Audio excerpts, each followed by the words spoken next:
Ons het in 2016 het ons die projek van stapel gestuur waar ons na die kliënte toe gegaan het en vir hulle 'n digitale platform geskep het om hulle as 'n kliënt met ander woorde na vore te vat in die landbousektor self.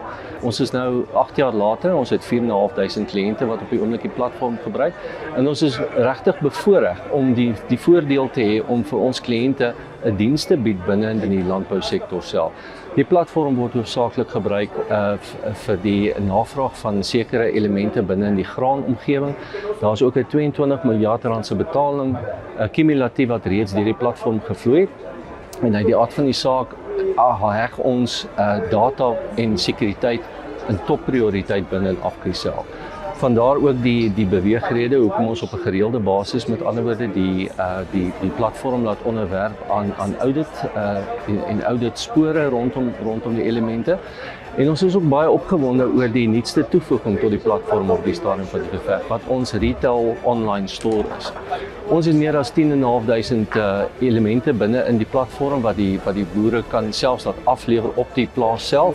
En ons is baie opgewonde oor ons nuwe produk wat ons nou onlangs gelanseer het in terme van die direkte capability binne in die platform om dit met ander woorde vir boere daai ekstra elemente gee van digitale kommunikasie.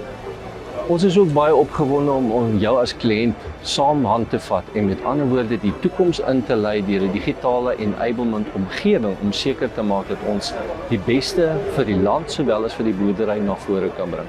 Die digitale manier van verhandeling in ons landbousektor is absoluut 'n onafwendbare ding wat ons nie kan wegwens nie en ons sien uit daarna om saam met jou ons vernoot die pad te vat.